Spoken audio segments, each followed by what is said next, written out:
કરીએ છીએ બરાબર. તો આપણે ગઈકાલે આપણે સ્કૂલમાં શાળા પ્રવેશ ઉત્સવ હતો. બાલવાટિકાવાળા અને પહેલાવાળાને આપણે દાખલ કર્યા બરાબર. તો જે આપણે રંગોળી પૂરેલી અને છૂટા ફૂલ હતા આપણે મહેમાનો માટે લાયેલા અને એના છૂટા ફૂલ છે આ બધા. શું છે? છૂટા બધા ફૂલની પાંદડીઓ છે. ફૂલની પાંદડીઓ છે. તો આપણે ફૂલના પાંદડીઓ છે એમાંથી અને આપણે આસોપાલવના પાન લાયેલા બરાબર. એ પણ મેં લઈ લીધા છે. તો આ વેસ્ટ કહેવાય. શું કહેવાય? વેસ્ટ.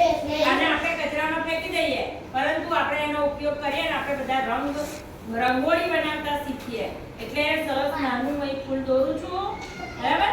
અને પછી જો સરસ એમની રંગોળી પૂરીશું. પછી આમ ફૂલ બનાવું છું. અહીંયા જો પછી બધાને જોવા બોલાવું છું. ખાલી તમારે ત્યાંથી જોવાનું છે. હવે મેં ફૂલ દોર્યું બરાબર. આવો ફૂલની અંદર હું રંગ ભરીશ. રંગ નથી આપણે ભરવાના પણ ફૂલના પાંદડા ભરું છું.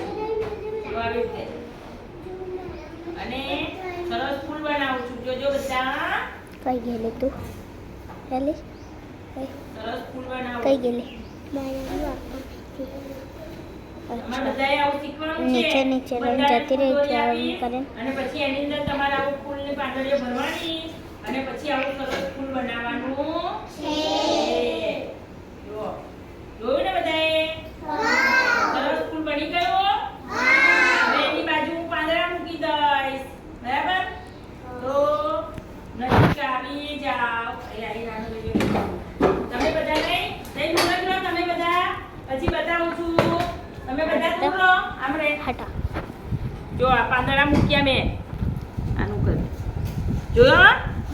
પાન મૂક્યા છે ને એટલે સરસ ફૂલ બની ગયું ને આપણું અંદર સરસ રંગોળી. આટલું તો તમને આવડે જ. આવડે ને બધાને? હા તો આપણે આ વેસ્ટમાંથી બેસ્ટ ફૂલ બનાવ્યું. જોયું? હા હવે એની અંદર વ્હાઈટ ફૂલ છે ને તો વચ્ચે જે છે ત્યાં વ્હાઈટ ફૂલ નાખી દઉં છું. સફેદ બરાબર. બીજા કોઈ બી કલર ના હોય આપણી જોડે તો એ પેલા વ્હાઈટ તો બહુ પડ્યા છે તો એ લઈને આપણે નાખી દઈશું. તો આ રીતે સરસ રંગોળી થઈ જાય બરાબર. હવે